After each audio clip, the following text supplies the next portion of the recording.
So we saw that using virtual functions we achieve late binding or runtime binding.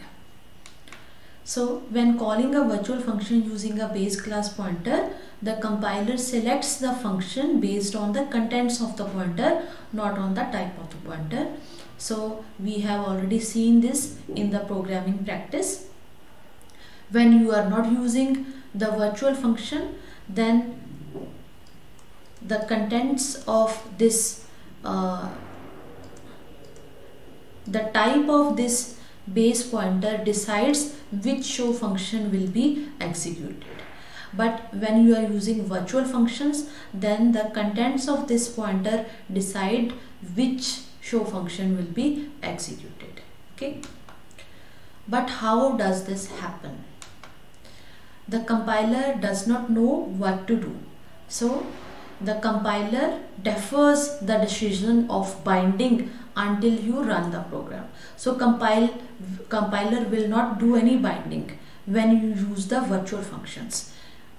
The binding will be done when you actually run the program. At runtime, when it is known that what class is pointed to by the base class pointer, that is, what are the contents of the base class pointer,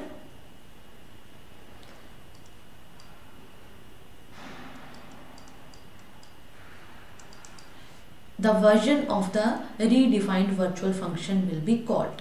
So here this base class pointer is pointing to derived one object.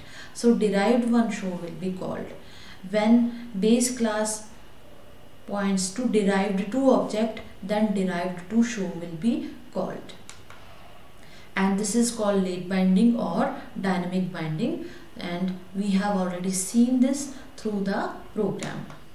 And choosing functions in the normal way, on the other hand, during the compilation, that is called early binding or static binding, right? Late binding requires some overhead, but it provides increased power and flexibility. How increased power? Because we are using the same function call, BP arrow operator show, right? This is the same function call, but sometimes we are able to execute the show function in the base class and it prints base class. Other time we are able to execute the show function in the derived class and it executes that show function in derived class and prints derived one. And we are also able to execute derived to show function using the same function call and then it prints derived to. Okay, so it means the interface is same. This is the interface, this function call. The function call is same, but the actual execution which takes place, that is different. So it has got different forms, one interface and many forms, and this is actually called polymorphism. Poly means many and morphism means forms, many forms, one interface and many forms. Using the same function call, you are able to execute the different functions. So this is the power of late binding. But of course it comes at the cost of some overhead. So let us compare late binding and early binding.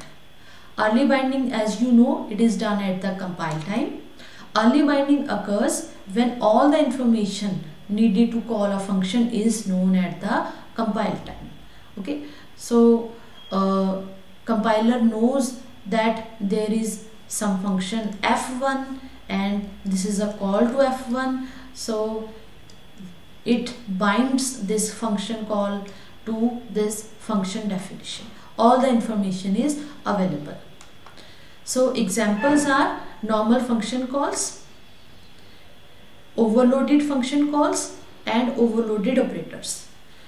In overloading also you have suppose two functions, void f1 int, this is the prototype of one function, and void f2 int comma int.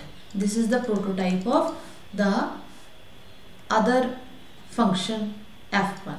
The name is same, but their argument lists or parameters lists are different. So when you try to call this, the compiler looks at the parameters. So this parameters, which the arguments we are passing are matching with this parameter list, so it will be bound to this. And when you write this, then the compiler will check the parameter lists and it will find match with this function. So all the information is available, and this example we have already seen in the very first program which we practiced in this chapter, right? And it also happens in overloaded operators. We have not discussed overloading of operators yet, but there also the early binding happens. Okay, so what are the advantages of early binding? Efficiency is there. Efficiency means program runs fast because all the binding is already done by the compiler, and when you are running the program there is no overhead of binding. All the information necessary to call a function is already determined at compile time, and therefore these function calls are very fast, right? Now we come to late binding. Late binding means the decision of binding a function call to function body. It is done when you run the program, and in order to achieve late binding we know that we need virtual functions. And what is the advantage? Advantage is flexibility, as we discussed in the previous slide. We are able to have the power of polymorphism. It allows you to create programs that can respond to events occurring while the program executes. Okay, so the decision of binding happens when you actually execute the program. Okay, so the same function call, as I told you, it can be execute 3 different functions depending on what we store in the pointer through which we are calling this function. Okay, so the contents of the pointer, they are decided when you actually run the program, and depending on those contents the function which will be executed, that is also decided.